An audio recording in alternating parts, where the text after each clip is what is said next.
जैसा कि आप लोग देख रहे होंगे, चैप्टर का नाम लिखा है संख्या पद्धति नंबर सिस्टम। हम इसी टॉपिक पे बात करेंगे। हमारा क्लास 9th एनसीईआरटी का ये फर्स्ट चैप्टर है। हम फर्स्ट चैप्टर से स्टार्ट करते हैं क्लास 9th के लिए। तो नंबर सिस्टम, संख्या पद्धति क्या है? तो नंबर सिस्टम, जब इसमें नंबर वर्ड आया तो हम देखते हैं नंबर कितने टाइप्स के होते हैं, कौन कौन से नंबर्स होते हैं। तो जैसा पहले हम नंबर्स की बात करते हैं तो हमारे दिमाग में कौन सी गिनतियाँ आती हैं? 1 2 3 4 1 2 3 4 5 एटसेट्रा। इसी तरीके से हम गिनतियाँ गिनते हैं। तो ये जो गिनतियाँ हमारे दिमाग में सबसे पहले आई, ये गिनतियाँ 1 2 3 4 ये कौन से टाइप में आएंगी? तो नेचुरल नंबर, प्राकृत संख्याएं, इनमें कौन सी गिनतियाँ आती हैं? 1 2 3 डैश डैश डैश करके इनफाइनाइट तक। तो यहाँ से 1 2 3 से इनफाइनाइट तक ये जो गिनतियाँ होंगी, इनको हम कौन सी गिनतियाँ कहेंगे? ये नेचुरल नंबर्स होंगी। ये नेचुरल नंबर्स होंगी, प्राकृतिक संख्याएं। अब हमने इसमें गौर करने वाली बात यह है कि हमने यहाँ पे 1 से स्टार्ट किया है। इसमें हमने 0 को इंक्लूड नहीं किया, 0 नहीं लिखा। क्यों नहीं लिखा? क्योंकि अगर हम नेचुरल नंबर्स में 0 को भी इंक्लूड करते हैं, 0 से स्टार्ट करते हैं, तो 0 से इनफाइनाइट तक अगर हम काउंट करेंगे तो वो होल नंबर्स में आ जाएगा। अगर हम नेचुरल नंबर में 0 इंक्लूड करते हैं तो होल नंबर्स में आ जाएगा।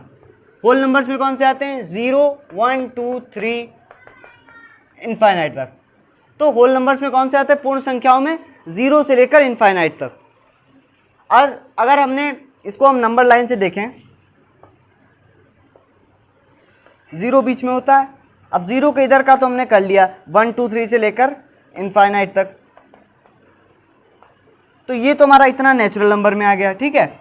अब अगर हम इसमें 0 भी इंक्लूड करते हैं तो ये हमारा होल नंबर में आ गया। लेकिन इस 0 के इधर भी तो कुछ डिजिट्स हैं।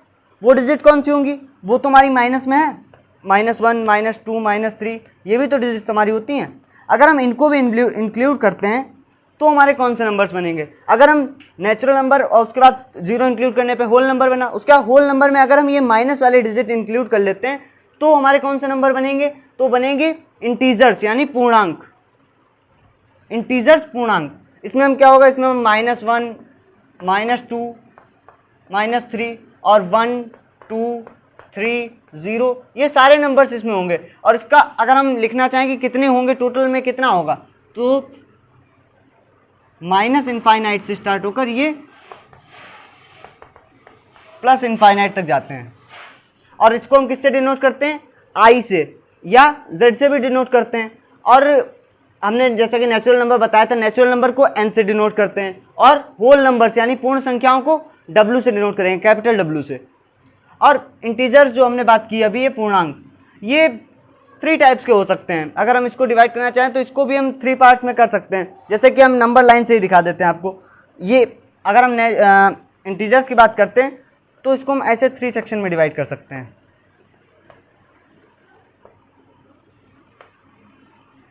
जो 0 के इधर के माइनस वाले, -1 -2 -3 से लेकर माइनस इनफाइनाइट तक, इनको हम कहेंगे नेगेटिव इंटीजर्स। और 0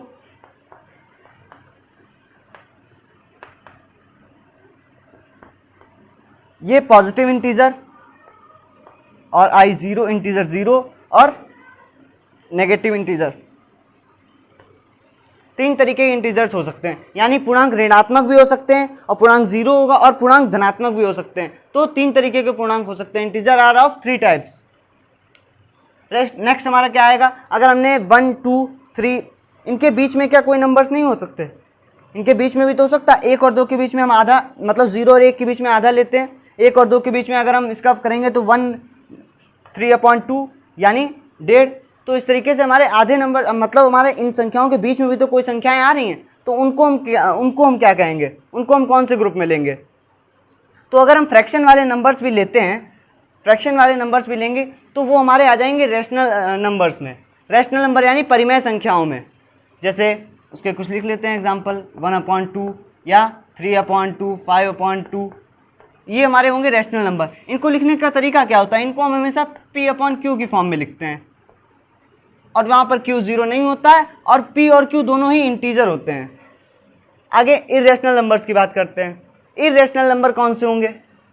जैसे कि हमने p/q के रूप में लिखा रेशनल नंबर को, ठीक है, तो 1/2 3/5 ऐसे लिख सकते हैं। तो ये नंबर हैं, इनको अगर हम आगे डिवाइड करेंगे तो ये पूरा डिवाइड हो जाते हैं, रुक जाते हैं। अगर हम जैसे 3/5 को हम डिवाइड करते हैं 3/2 को अगर हम डिवाइड करते हैं तो ये हमारा आ जाएगा 1.5, ठीक है। तो इसके आगे डिवाइड करने पर यहीं पे रुक रहा है ना, तो ये हमारा रेशनल नंबर है। तो रेशनल नंबर हो गया हमारा P/Q की फॉर्म में जो होते हैं। अब हम बात करते हैं इरेशनल नंबर्स की। इरेशनल नंबर कौन से होते हैं? इरेशनल नंबर्स वो होते हैं जिनकी अगर हम वैल्यू निकालते हैं तो वो क्या होता है, उनकी वैल्यू पूरी निकलती नहीं है। जैसे अगर हम √2, √5 इनकी हम वैल्यू पूरी नहीं निकाल पाते हैं। ये इसके एग्जांपल्स होते हैं। इरेशनल नंबर के हम एग्जांपल लेंगे √2, √5 और पाई। इनकी हम वैल्यू पूरी नहीं निकाल पाते क्योंकि ये आगे हम इसकी वैल्यू निकालते हैं तो पॉइंट के बाद ये डिजिट रिपीट भी नहीं होगी, लेकिन एंड नहीं होगी। इसको हम आगे निकालते रहेंगे तो ये टर्मिनेट नहीं होगी, खत्म नहीं होगी कहीं पे भी, इसका आगे तक मान आता रहता है, बहुत लंबे तक इसकी वैल्यू आएगी।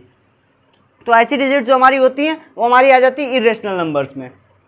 और आगे हम बात करते हैं रियल नंबर्स। रियल नंबर क्या है? वास्तविक संख्या। अगर हमने जो भी अब तक डिजिट इस पर दिखाई हैं नंबर लाइन पर, natural number, whole number, integer, rational number, irrational number, अगर उन सबको हम कंबाइन करते हैं, वो उन सबको ही हम एक ग्रुप में ले तो हमारे जो नंबर्स बनेंगे वो रियल नंबर्स होंगे। यानी ये सारे नंबर्स मिलाकर ही रियल नंबर है। रियल नंबर वो होते हैं जो कि वर्ल्ड में जितने भी नंबर एग्जिस्ट करते हैं वास्तविक संख्याएं, वो सब हैं जो भी संख्याएं हम गिनते हैं वो सारी ही संख्या वास्तविक संख्याएं। अगर हम इसका सिंबल देख लेते हैं, नेचुरल नंबर को कैपिटल N से डिनोट करते हैं, होल नंबर्स को W से, और इंटीजर्स को हम डिनोट करते हैं I से या Z से। और इसको अगर हम लेंगे, अगर नेगेटिव इंटीजर्स हमारे होंगे तो हम लेंगे I-, अगर 0 होगा तो हम लेंगे I0, अगर प्लस में होंगे पॉजिटिव इंटीजर्स होंगे तो हम उसको लिखेंगे I पॉजिटिव। अगर और उसके आगे हम बात करते हैं रैशनल नंबर। रैशनल नंबर को हम किससे डिनोट करेंगे? Q से। और इरेशनल नंबर यानी अपरिमेय संख्याओं को अगर हमें डिनोट करना है तो हम उसको करेंगे Q' से। और रियल नंबर्स यानी वो नंबर्स जो भी जितने भी वर्ल्ड में नंबर्स हैं वो सारे ही रियल नंबर्स हैं, उनको हम किससे डिनोट करेंगे? R से। अगर ये रियल नंबर्स है मतलब, तो इसके अलावा ये रियल नंबर है, ये वास्तविक संख्या है। तो कुछ ऐसी भी संख्या होती है जो रियल नहीं है, जो वास्तविक नहीं है। हाँ होती हैं, कुछ काल्पनिक संख्याएं भी होती हैं, इनको कॉम्प्लेक्स नंबर्स कहते हैं। उसकी बात हम आगे कर लेंगे, अभी हम लोग के सिलेबस में भी 9th के सिलेबस में नहीं है, तो कॉम्प्लेक्स नंबर की हम आगे बात कर लेंगे। तो इतने ये नंबर्स के बारे में हम समझेंगे तभी हम नंबर सिस्टम को अच्छे से कर पाएंगे। इस चैप्टर के बारे में हमने आपको बेसिक इसका बताया। आगे इस चैप्टर की एक्सरसाइजेस हम करेंगे अगली वीडियो में।